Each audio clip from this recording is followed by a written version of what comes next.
to be a part of worship with you today. If you are new with us, we want you to know that you're always welcome here, no matter what might be going on in your life.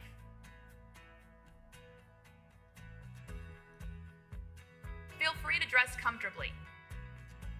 Bring your food or drink into the auditorium. And during worship, you are welcome to sit or stand whenever you like. Our top priorities here on a Sunday morning are to give glory and honor to Jesus, while at the same time creating a comfortable atmosphere. We never want it to feel weird or awkward for anyone. We want our energy and friendliness to create an experience that is both attractive and contagious, because it inspires people to come back. God has made an impact in our lives, and we are trying to create space for Him to do the same for you. Always be sure to grab a scoop on your way in. It keeps you current on New Hope activities, as well as provides basic information about our church. The connection card is the best tool for communication. Whether it's informing us of things we should know, signing up for events or ministries, or maybe you have questions or prayer requests. Any sort of communication with us is most successful if it's done in writing. Just drop it in a tall red box as you leave. And if you've only recently started joining us, turn in your connection card at the hub. We'd like to give you a gift as a way to say thanks for being here today. Our website is another great resource for information, as well as for communicating with our leaders. Just click the picture of a staff person to send them an email.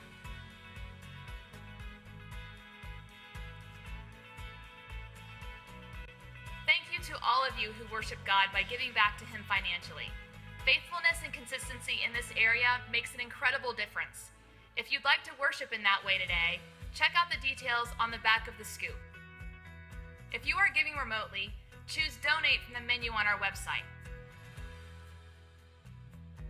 Or text the amount to 84321.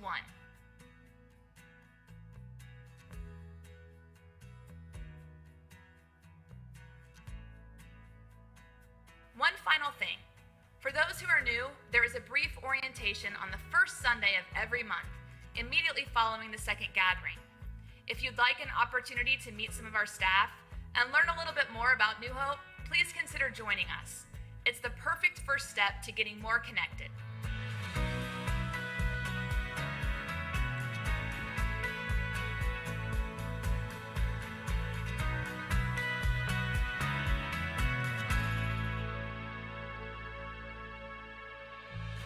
Can you feel it?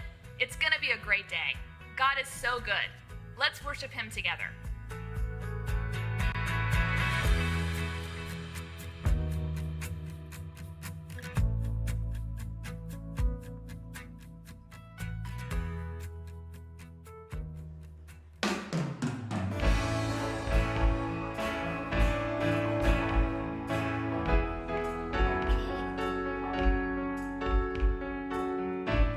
We are frozen on this little land. The water's warm here, but the fire's gone. I played it safe for so long, the passion left. Turns out safe is just another word for regret. So I stepped to the edge and I take a deep breath. We're all kind of men, we're all scared to death. This is the part where my head tells my heart you should turn on back around. But there's no turning back now. I'm going all in, head first to the deep end.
well done.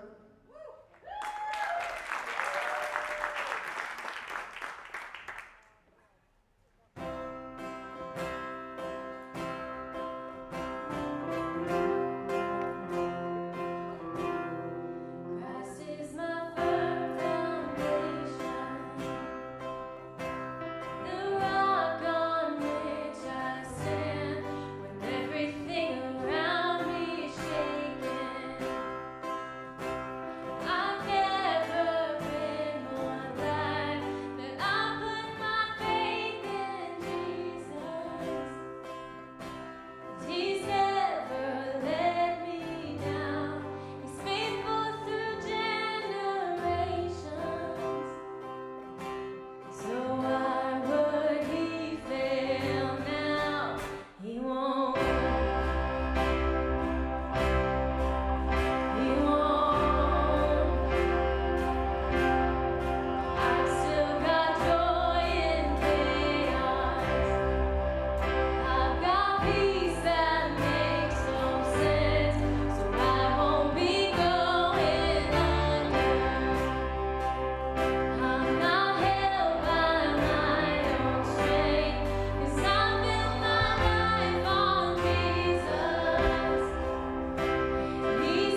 I'm gonna sing my way out of the valley. I'm gonna shout my way up to the mountain. I will take hold of the truth of your promise. I'm gonna praise, I'm gonna praise, I'm gonna push through till every light crumbles. I'm gonna dance in the midst of the rain. I'm gonna rest in the arms of the Father. I'm gonna praise, I'm gonna praise your name.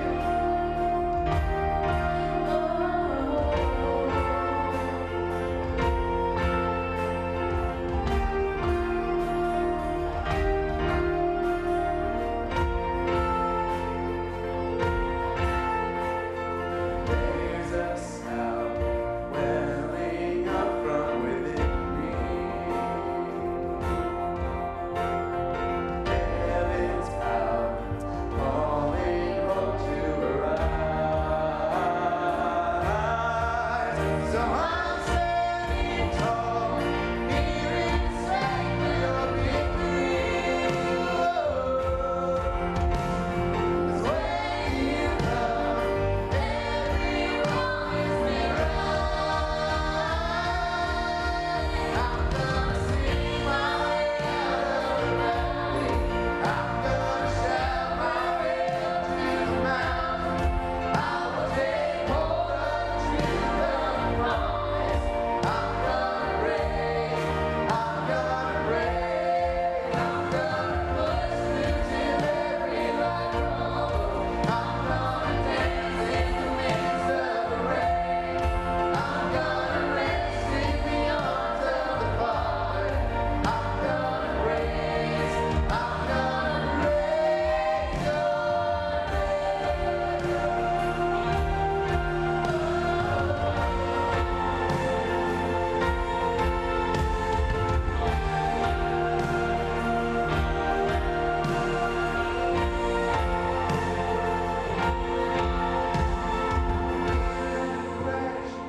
shame and confusion. You have to bow, you have to bow. All lesser things that demand my attention. You have to bow, oh, you have to bow. Fear and depression, shame and confusion. You have to bow, oh, you have to bow. All lesser things that demand my attention. You have to bow, yeah, you have to bow. Fear and depression, shame and confusion. You have to bow, oh, you have to bow. All lesser things that demand my attention. You have to bow, oh, you have to bow. My way out of the valley. I'm gonna shout my way up to the mountain. I will take hold of the truth of your promise. Oh, I'm gonna praise, I'm gonna praise, I'm gonna push through till every light crumbles. I'm gonna dance in the midst of the rain. I'm gonna rest in the arms of the Father. I'm gonna praise, I'm gonna praise, I'm gonna sing my way out of the valley. I'm gonna shout my way up to the mountain. I will take hold of the truth of your promise. I'm gonna praise, I'm gonna praise, I'm gonna push through till every light crumbles. I'm gonna dance in the midst of the rain. I'm gonna rest in the arms of the Father. I'm gonna praise, I'm gonna praise your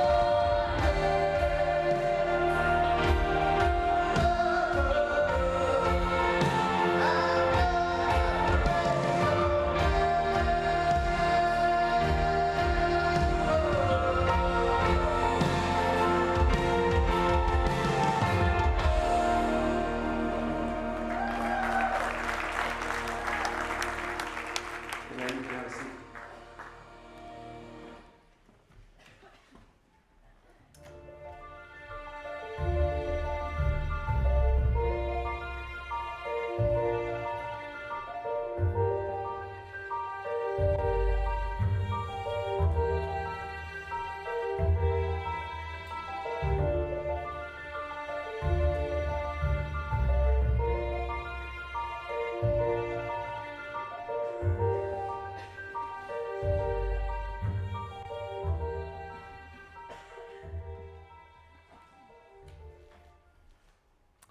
Good morning. Hey, aren't you guys fired up that God and living for Him is a firm foundation? Right? Like we're singing that and I'm like, yes, right? Like that is what it's all about. When we live our lives for and build our life on the foundation of Jesus Christ, man, we build something that matters and makes a difference. And so I'm excited. We're going to talk about that today. I also am really excited as I think about that. For the first time in a number of months, we have Camden Stanton in the house. Woohoo! And Camden, how much weight did you lose? 30, and he was not like, he wasn't like me where if I said I lost 35 pounds, you're like, is that it? Right? He couldn't have lost it anyway. For those of you who don't know, Camden just graduated from Marine Corps basic training. So we have a Marine with us. That's cool. So hey, I want you to hear these words again from the poem called The Dash by Linda Ellis. Listen to these words. I read of a man who stood to speak at the funeral of a friend. He referred to the dates on the tombstone from the beginning to the end. He noted that first came the date of birth and spoke the following date with tears. But he said what mattered most of all was the dash between those years. For that dash represents all the time that they spent alive on earth, and now only those who loved them know what that little line is worth. For it matters not how much we own, the cars, the house, the cash. What matters is how we live and love and how we spend our dash. So think about this long and hard. Are there things you'd like to change? For you never know how much time is left that can still be rearranged. If we could just slow down enough to consider what's true and real and always try to understand the way other people feel. And be less quick to anger and show appreciation more and love the people in our lives like we've never loved before. If we treat each other with respect and more often wear a smile, remembering this special dash might only last a while.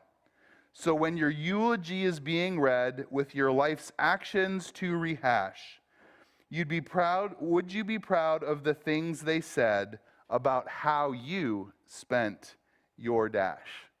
Well, this series is really all about that. It's all about our dash, right? The time that you and I get to spend here on planet Earth. And today in particular, we're really going to lean into that. Like we've said the past 2 weeks, a lot of times we're preoccupied with the beginning, right? This is true with the Bible. People have all these questions from those first chapters of Genesis. It's true when a baby's born, right? Everybody celebrates and wants to see and visits and all those things. We're preoccupied with that. We're preoccupied with the end.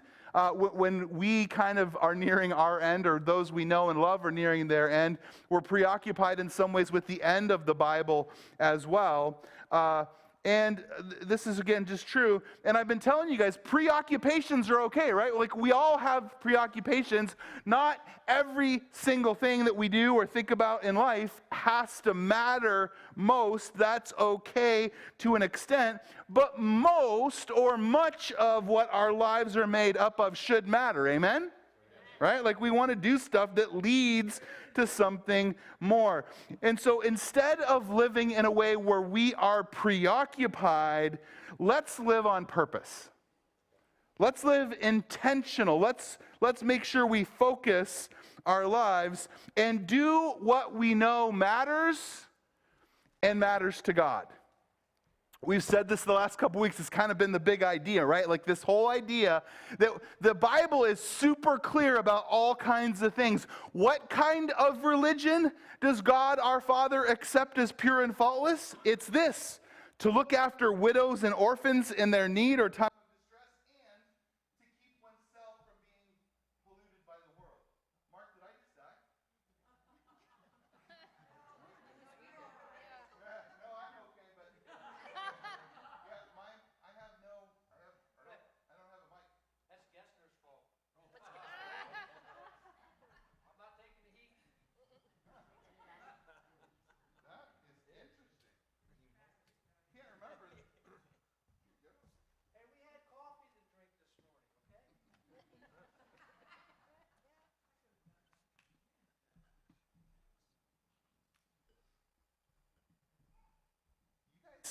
Are we back? There we go. Yay. See, you guys need to pray for me. See what I got to deal with? So like we've said, right, like this whole idea of God has been so clear. Like we as people of faith ought to be helpful and we ought to be holy, right? We ought to be present and making a difference, and we ought to be the presence of God, and we should become more and more like Jesus. Like people should see less of Rob and more of Jesus over time. And if we're not becoming sort of more of that, you know, we got to really wonder. We get so preoccupied with all these things that ultimately we don't know and don't matter, and yet we neglect all the simple things that God has for us and has made it so clear for us to do. So let's focus on making our dashes as potent as possible, because that's what we really want to do. Which leads me to what I want to talk about today. And today we're going to talk about a word, a term that is not found at all in the Bible, but the concept is literally everywhere throughout the scriptures. And it's legacy. Now that word legacy sounds sometimes like it's big and fancy, but it's actually really, really simple. And so legacy, all it really means is this: something that is passed on. This is what legacy is, right? It's something that we pass on. And this can take many forms. We can pass on our faith, or our ethics, or our code of conduct, or our core values. Someone's legacy, a part of that can be monetary or asset-based, right? If you have things that you leave or you pass on to someone after you're gone, that could be a part of a legacy. A legacy may come from a person's character or reputation and the life they lead, really setting an examples that for others to follow, or that guides people in the future. And so just a couple things as we start to think about this term, legacy. We all pass something on, right? We all do. Rob, I haven't lived well, you know, I don't really have a connection with my relatives or kids. I've made some bad. Okay, you're gonna, if you were to end right now, that's what you would pass on. We all pass something on. Sometimes that's good, sometimes that's bad, but we all pass something on. And really just another way to say that is this: everyone leaves a legacy. Every single person, whether you thought about it, whether you a little bit, a lot, not at all, everyone does this. And again, I understand, depending on your age, you may have thought very little about legacy to this point. A lot of times in our 20s and 30s, unless you have some crazy things happen, we don't think much about this. You start getting a little older, you start thinking more about it. And yet, it's so critical that we think about this. And so here's a question I want to ask us. What legacy will you leave? That's really the question for today. What legacy will you leave? And like I already mentioned, we don't find that word or that term legacy in the Bible, but the idea and concept are everywhere. And so after sifting through a bunch of passages this week, there was one in particular that seemed especially pertinent to me because it's easy to grasp, like we're all going to understand it instantly, and it has two very simple ideas. And so here it is. It's Proverbs 13:22, and it says this: a good person leaves an inheritance for their children's children, but a sinner's wealth is stored up for the righteous. Very interesting, right? Good or bad, godly or not, everyone leaves a legacy. One is just drastically different than the other. And here is really, really good news. Nobody else gets to decide what your legacy is except for you, right? You have 100% control over your legacy, right? No one gets to determine this for us. We get to decide. I decide my legacy. You decide your legacy. And listen, I get it. It's not easy, And certainly there are people out there who would love to sabotage us and our legacy. That is just true. We live in a world full of that. But as you think about what you will leave behind, what you will pass on, let me just ask, which of these two broad categories would you like your legacy to fall into? The first one is this: something that lasts. Something that lasts. What does our proverb say? A good person leaves an inheritance for their children's children. That's interesting, right? It's not just, hey, if you're good, if you're godly, you'll leave something, a little something for your kids. No, like the idea is that if we live as God has instructed us to live, what our legacy is will be a generational thing. And again, this is good or bad, right? Like the scriptures also talk about the sins of the father, right? So like if you are sinful, you can sort of leave that legacy in an ongoing sense that will sort of haunt and hinder your family. If what you leave is good and godly, it will continue on for generations and even eternity. Lots of good things out there, right? And things that are good enough and have nothing to do with God. And a lot of people are like, well, I don't really do bad stuff. Everything I do is good. It's good enough, right? But sometimes, like, we kind of take solace in that, even though what we're all about, what our lives are totally focused on, has nothing to do with God. Listen, where your investment falls along this spectrum from bad to good to godly will determine how long it lasts. Bad stuff doesn't last. Good stuff lasts a little bit. Godly stuff is eternal. Isn't that cool? Like, don't you want what you do throughout your dash to have an impact on forever? 3 of us do. That's a good thing, I guess. It's a starting point. It's good. It's a starting point. That's good. All right. Here's the second category. Something that does not last. Right? Well, because what does the text say? But a sinner's wealth is stored up for the righteous.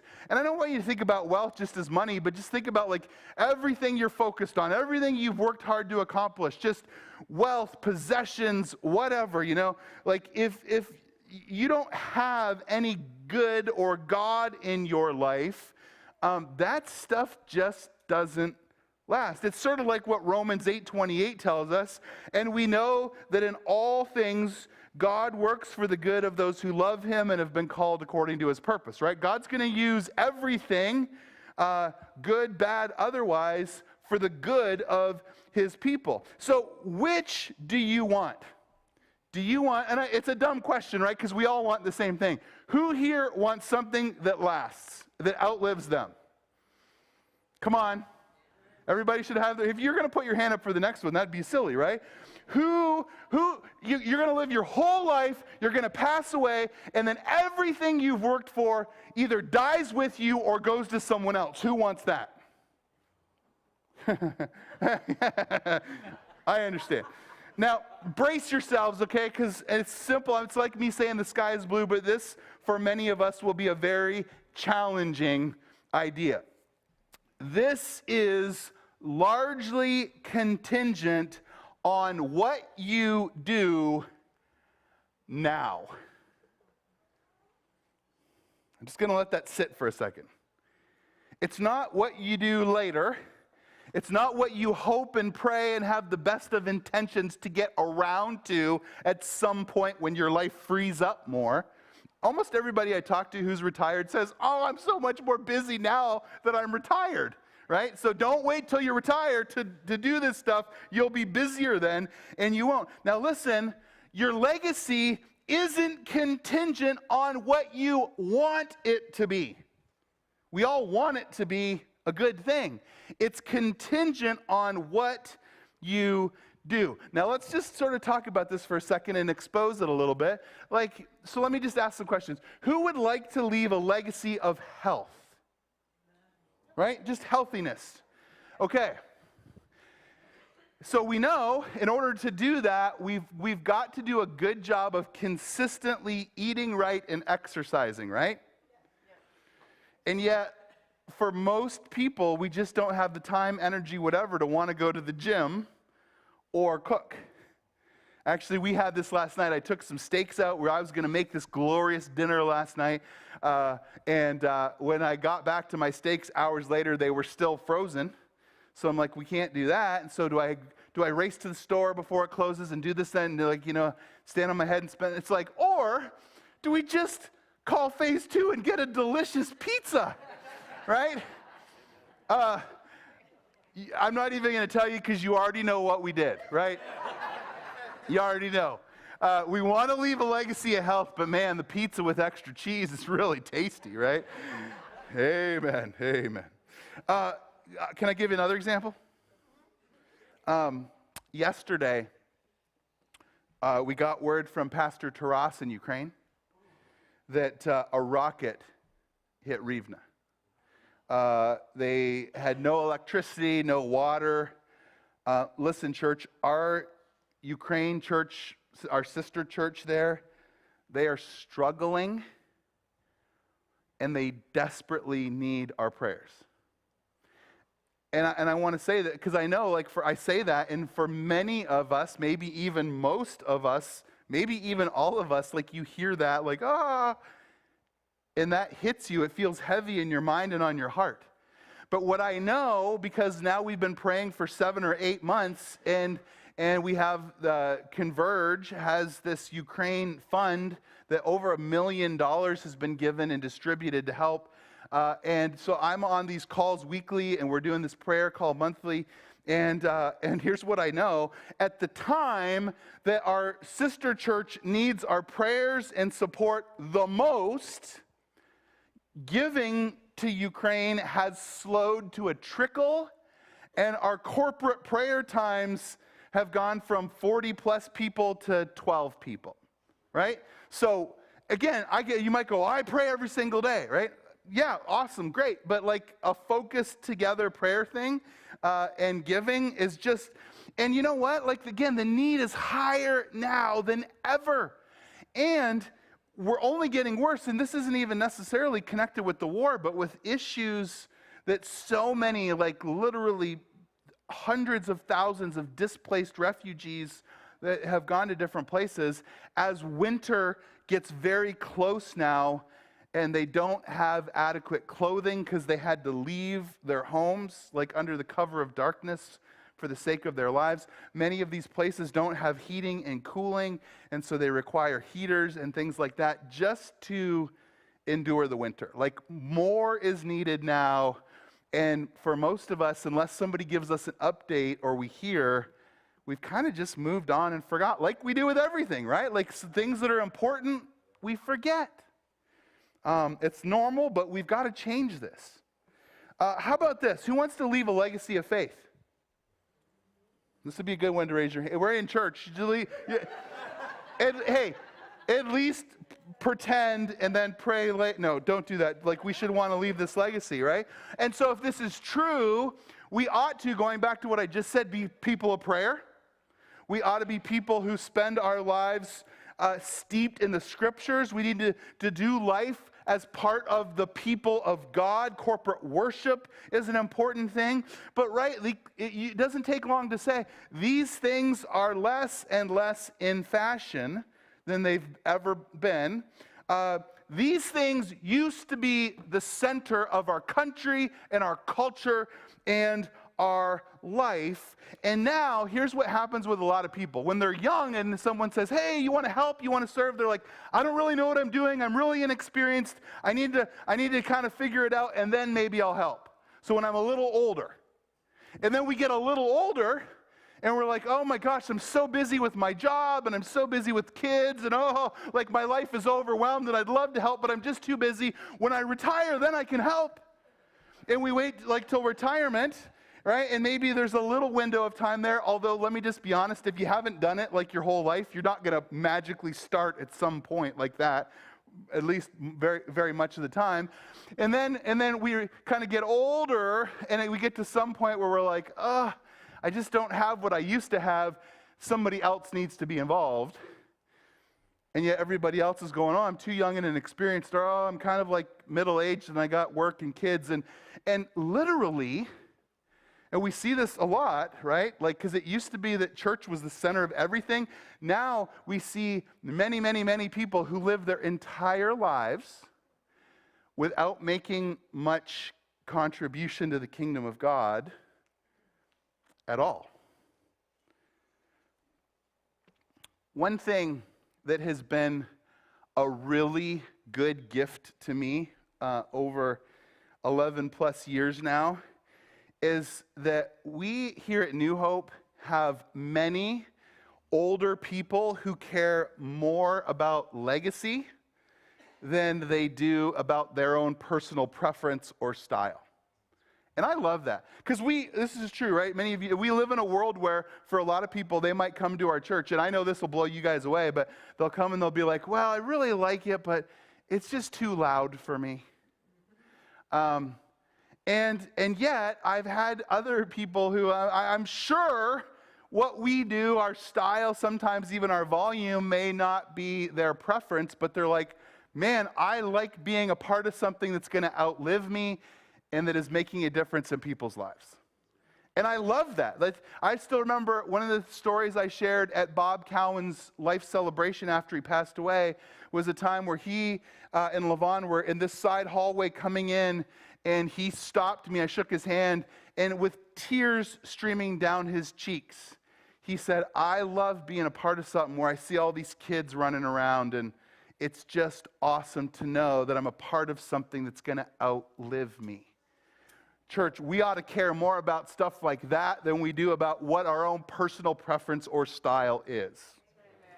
So important. So it's one thing to hear a 40-something-year-old talk about legacy. That's fine, right? Some of you are like, yeah, it's okay, I guess. It's another thing to hear some people with decades more life experience and perspective talking about legacy.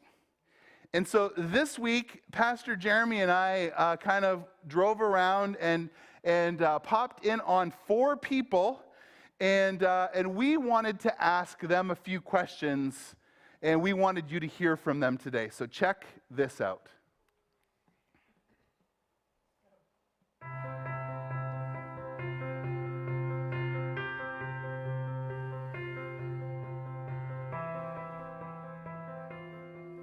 My name is Richard Van Sickle. I was born in Millersburg, Ohio in 1934, February 3rd, 34. So that makes me 88 years old. It'll be 89 in February. My name is Lily Bostick. I'm 82 years old. I worked for for Truex Printing, 18 and a half years. Then I had a car lot, Bostick Auto Sales, for 12 years. And then I retired, so. Hi, I'm Charlene. Nobody calls me Charlene. Charlie Fiber. I was born in Morrow County and drifted over here, and that worked out well. And I am 85 years old, thankfully. My mother was 66, my dad was 59, so I've really outdone them, but they were more talented than I were, so I have to catch up, so I guess. Well, my name is Weldon Edmondson. Hugh is my middle name, but I go by Pud, P-U-D, not pudding, Pud. So that's what I've been called since I've been knee-high to a grasshopper almost. My brother, for some reason, he couldn't say Weldon, and he was only a couple years old. He was 18 months older than I. And so somehow he picked up this Pud deal, and the doggone thing stuck with me. It's been with me my whole life. I will turn 90 years old this week on Thursday. So that's a long time, and I've been at the church over there ever since the beginning. But anyway, it's a long time to live in this world. I had 4 girls I raised, and did a good job on that one. I'm proud of them. and they stick by me, so wasn't easy, but I done it. I didn't finish high school, and then I went to work for a painting contractor, doing painting and decorating for 6 or 7 years. Then we got married, and that's where I met my wife, was on a paint job. She went to school, Big Prairie High School, and they had a fire, and the seniors were going to go on their seniors class trip, but they were cleaning up after the fire to make money to go on their trip. So that's where I met her. 61 years. We were married 61 years.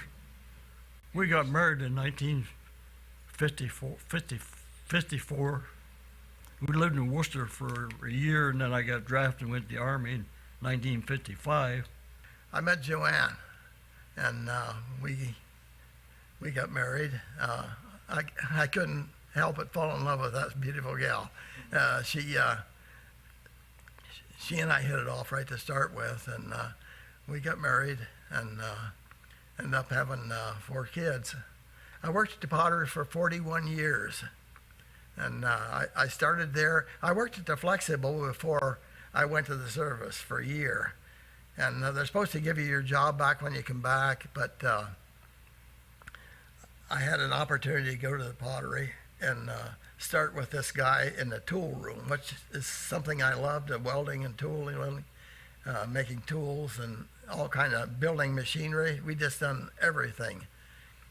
But anyway, I was happy with my work there, and I developed some things over there that is still relevant to today. And some of that stuff I'm still making for them over there, even though I'm not hired. I've been out for 20-some years, almost 26 years. After the Pottery, I retired, come home. I set up my little business up, and it's just a mini thing. And I got interested in making these crosses, and it just seemed like always something to do, and something I love to do. I lived in Montgilead for 8 years, and then we moved to Edison. In Edison, I graduated from Edison High School in 1955. Went to work a little red and white grocery store, a little hole-in-the-wall grocery store. And I was 17 years old, but I learned to cut meat, and it was very beneficial in my later life, too. There's one lady who came in, and she had what they call today a lazy eye, and I could never tell what she was looking at in the meat case. I just had to wait till I put my hand out and got close. But yeah, I learned a lot. I had a lot of customers that only wanted hamburger when I ground it, because I didn't put all the yucky stuff that goes in the bucket. That when I ground hamburger, I ground it like I was going to eat it. But I learned that. I learned the grocery business, and then he sold out, and there I was. It was not much choice when I graduated. I was either go in the Army, be a stewardess, which I wouldn't have been a good stewardess, and so I went to work in Galleon at a Pico. It was an electronic factory. So I worked there until I met the love of my life, and he rescued me from there. And I just had to learn a little bit of square dancing, and I had him. So then we moved to the farm, and I knew all about the inside of a cow, but I didn't know anything about the outside. So I had to learn when it runs around what you do with it. So I learned that. I've been on the farm. We've been out there 60 years, and it got 2 kids and 5 grandchildren, and it's been a good life. I went to business college, and I got a degree in drafting, and I went to work for a flexible company in 1962 as a draftsman. I worked there for like about 30 years. I worked my way up to, I was a liaison engineer between the production line and in engineering. I done all the troubleshooting on the production line. Then I got transferred down to Delaware. I was down there for 10 years, and I got the job as a service engineer, handle service problems. But it was a good time. Met a lot of people that worked at the Flexi were really good people. Well, I was in Girl Scouts and attended the MYF at church, and that was always a fun thing. I went to camp, and one day they were having shooting, and they said the shooting instructor didn't show up. So I said, what are they going to do? And this other lady said, well, my dad's here. He can shoot. So they sent this man down to the hunting range to teach 9-year-olds how to shoot a .22 rifle. And I thought, this is not going to happen again. So you have to get certified by 4-H. So I went for 3 days and got certified, and that never happened again. And that was in 1993. And I've been shooting ever since. That's what I do in 4-H now. That and home ec, of course you expect that. Kids change, grow up. I haven't changed. So they said, hi Charlie, and I don't know who they are. You taught me to shoot. So I thought, well, that's good. I got a deer. So I thought, well, I can teach anybody to shoot. Absolutely anybody. You just have to listen to what I tell you. But I have a gun safe in my dining room. It doesn't fit my decor, but it handles my guns. So when you look back with 9 decades of life experience, what is something you didn't realize that mattered, maybe when you were younger, but now as you think about it, you're like, man, that's important?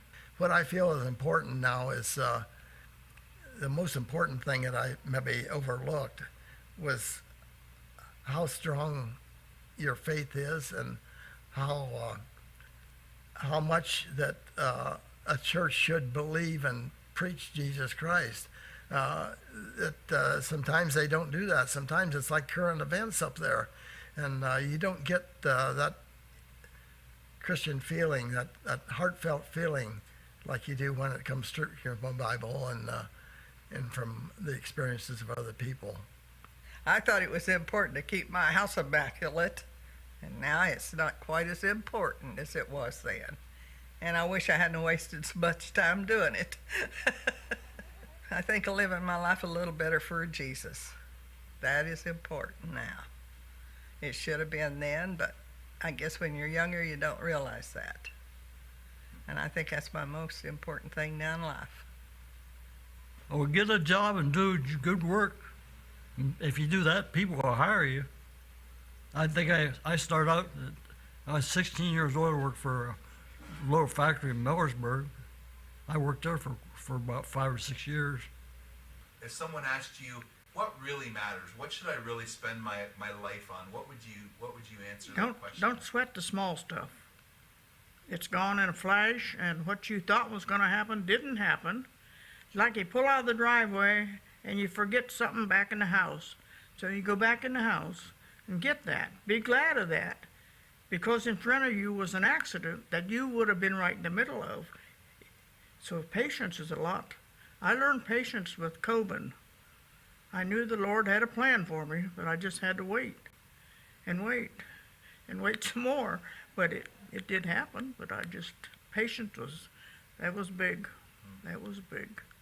When your time on earth comes to its end and people talk about you or think about you, what would you hope that they would think or say? That I was a good person. I guess I was. I tried to be. When I leave this earth, it's really probably not important, but it is to me that people love me and care for me and respect me, and I think that hopefully I've earned that in my life, and I would hope that they would just remember, hey, that old Pud was a pretty good guy, so that would be what I'd like to remember. Yeah. There was a lady that I was acquainted with, and I always thought she was pleasant, and she just fit that word pleasant. But I'm not that woman. I'm not pleasant, but I would hope that you could tolerate me and not be ashamed to be in my presence and would hope to see me again. How do you want people to remember you? What do you want them to say about you when they talk about you, when they think about you? Probably my happiness and my smile.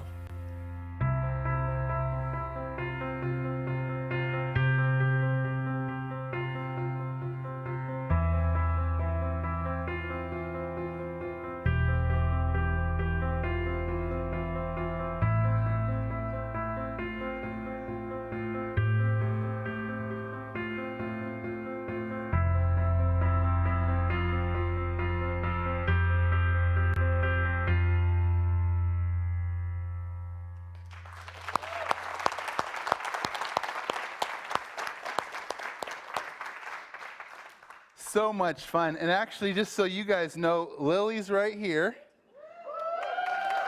Whew. Charlie's right across the aisle from her. Pud is over here sitting in his chair. And Dick is a second gathering person, so maybe he'll be here between gatherings, but yeah, he's awesome too. And we have other 80-year-olds as well. Some of them didn't think we knew they were 80, but our database tells us this. We only could pick a certain number, so we just picked and we went with it. But anyway, I don't want to single a person out, but this is a very unique week for us as a church. And you heard it in the video, but Pud on Thursday, this last Thursday, turned 90 years old.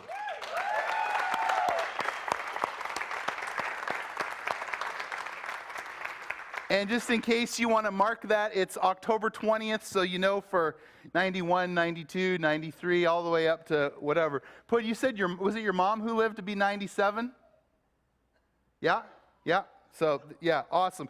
And I want you guys to know this too. Our surprise for Between Gatherings, which is going to happen in just a number of minutes, is a month or so ago, the Edmondson family reached out and said, hey, we don't want to make anything about us, but it'd be so cool because for Dad, his church family means so much to him if we could do something.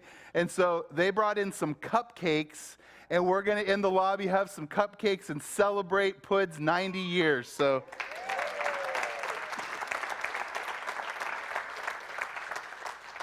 So remember when I said right before the video that we live in a world where now when people are young, they think, oh, I'm too inexperienced, and they get a little older and they think, oh, I'm busy with my family, with my kids, with work. And then they get a little older and they think, well, I've kind of lost a step, so someone younger should really do this, not me.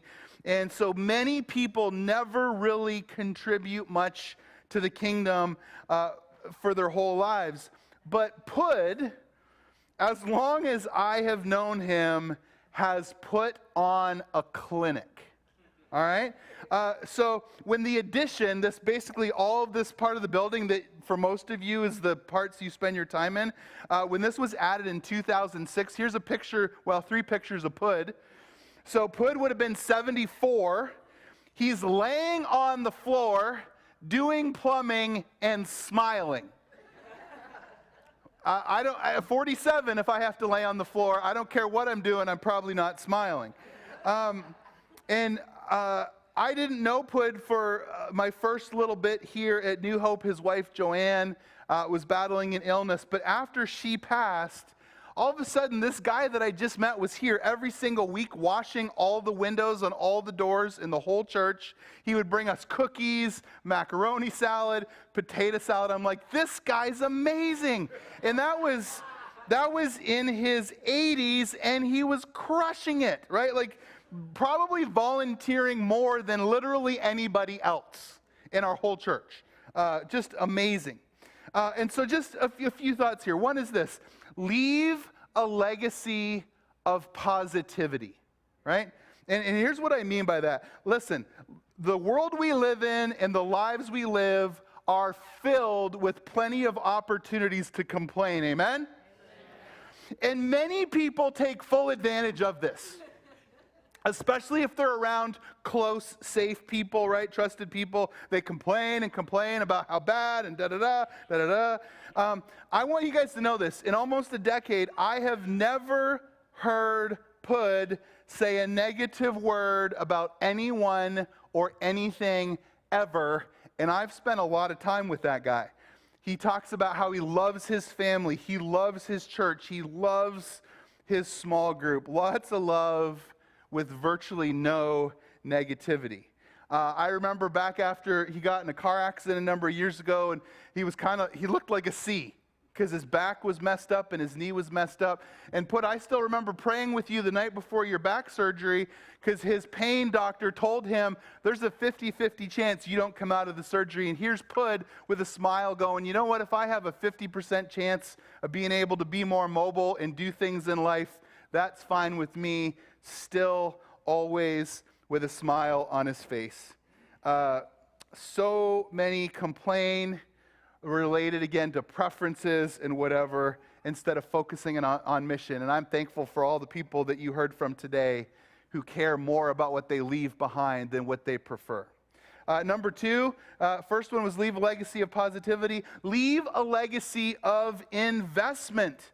We live in a world where we have more and more hoarders all the time, right? People hoard whatever they have, whatever they get. Sometimes that's out of need, sometimes it's out of want. Pud and Joanne Edmondson were our first leaders of the greeter ministry here at New Hope Community Church, again in their 70s. Isn't that crazy? Like, think about that. We just celebrated 20 years as a church. Pud would have been 70 when New Hope started. And again, just still highly involved. Dick Van Sickle mowed our lawn forever. He was here every Saturday running a lawnmower, mowing until he couldn't do that anymore. Actually, back when Dick did that, there was a lot less smoking that happened while the lawn was being mowed. Mark, if you want to live as long as Dick and mow as long as Dick, you might need to pull back on that puff, the cloud of smoke you tend to mow in, brother. Charlie, since 1993, I can't even imagine how many hundreds, maybe thousands of kids you've taught to shoot through 4-H. What an awesome investment, right? I love that. Listen, giving back to family, community, and God, those things mean something and they matter. They do. And little things over time crush it. So if any of you think to yourself, you know what, I can only do something super small, it really probably doesn't even matter or make a difference, so I'm going to wait until I can do more, you are missing out on something powerful. Do the little you can now and it will build, right? So don't wait, do what you can now. And here's the last one, leave a legacy of faith. This is so important, church. And really, probably the greatest way everybody does that is through their kids. If you have kids or grandkids, right? Like these things mean so much. And this last Friday was senior night, and so I posted a picture. So many people had commented and have commented, and I'm sure will, just about Christopher. Man, what an impressive 17-year-old Christopher is, right? Whatever.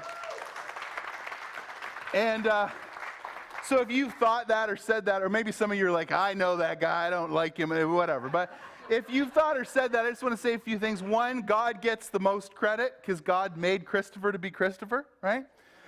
Christopher gets the second most credit because we see this all the time. He is so diligent at the things he's passionate about. Like he just works at them and invests in them, and that's really cool. And literally any credit, Bethany and I said that like that on purpose because way more Bethany than me. The only credit we should ever get is for our consistency. And let me say it this way, there's plenty of things in our life that we intentionally are not consistent at. And do you know this? When you are consistent at something or when you're inconsistent at something, you are revealing to your kids and your family and all who are around you what is important and what isn't.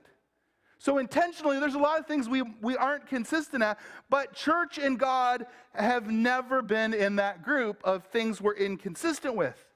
Listen, and again, I'm not trying to make anybody feel bad or whatever, but if sports and preferences and laziness are all allowed to consistently trump God and church, the church will have no authority in your children's or your family's life. I will have no authority in your children's or your family's life. So when you're like, oh, we're in trouble, can we come talk to you? Absolutely, but your kids won't care, right, what I have to say. And you'll wonder why when your kids grow up that they're seldom at church. And the answer is, if you have, as they're growing up and they want to do other things or just don't want to go to church, if you've allowed them to do that, the reason your kids won't go to church consistently is because you have taught them that. You've instilled it. So we got to be careful with this stuff and all the things they say they want to do. We've got to take the lead. One of my favorite Pud Edmondson stories is the time he was at a hospital. I think it was Mount Vernon. He was visiting a friend who was in the process of dying. The whole family was there. And he came back from this hospital visit, and he called me up because he said, you know what? I don't think I did enough. I don't think I said enough. I just need to know for sure that when my friend dies that they know Jesus and are going to heaven. He was just at the hospital. He just drove the 30 minutes there and the 30 minutes back. He called me up. He said, will you go back with me? So together we got in his vehicle. We drove down there and we made sure. And who does that, right? Pud did. Because leaving a legacy of faith matters that much. And you heard all four people say something to the effect of living for Jesus matters more and matters most. So as we kind of wrap up week 3 of 4 for the beginning, the end, and everything in between, listen, church, what you do, how you live right now matters. And again, it's not easy to prioritize more important things when our lives, for all of us, are totally overrun by tons of urgent things. There's always a million things for all of us to do. It's hard to say, no, I'm not going to do the urgent thing. I'm going to do the more important thing. But listen, do the hard thing. The Bible's so clear on this. Our lives, right? I don't care if you live to be 130 years old, right? The scripture says that our life is like a mist or a vapor. We're here for a minute and then we're gone. So in the tiny little sliver of eternity that we get to spend here, let's make it count. What you do and choose to do right now will determine the type of legacy you leave for yourself and for those you influence. This last Wednesday, I had breakfast with a pastor over at Wedge Wing. And as we were talking, people who attended, I'd never met before, people who attended a funeral I had done 4 days earlier, walked by our table and stopped to say, thank you so much. And we had this conversation. And then another family that was sitting behind us overheard another conversation, and they walked out too. It was amazing just how a small little bit of investment over a number of days had a significant influence on other people. And so, church, let me just leave you with a question. If you keep doing exactly what you're doing right now, what will be the legacy that you leave? Will it be a legacy that lasts? Or will it just end with you? Will it be a positive legacy or will it be a negative legacy? And if people were to evaluate it, would it have much at all to do with God, or are you just leaving a legacy of busyness and work and stuff that really doesn't add up to anything more? Listen, now is the time. Now's the time. If you're not happy with the legacy that you will leave, now is the time to start making a difference. Now's the time to start living differently. Will you make room for God so that your legacy will be one that's eternal? And so, Jesus, today I simply want to pray that, as we think about our lives, we think about our church, we think about many people in our church who are older and have lived for a long time, God, and these little things they've done, they've added up to so much so much that they're going to leave for their families, they're going to leave for our church. What a good gift. And so, God, I just pray today that we would make room in our lives for you to do whatever you would want. God, may we leave an eternal legacy because of the ways we live starting today. We ask in Jesus' name. Amen.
You can have a seat for a minute.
So good, right?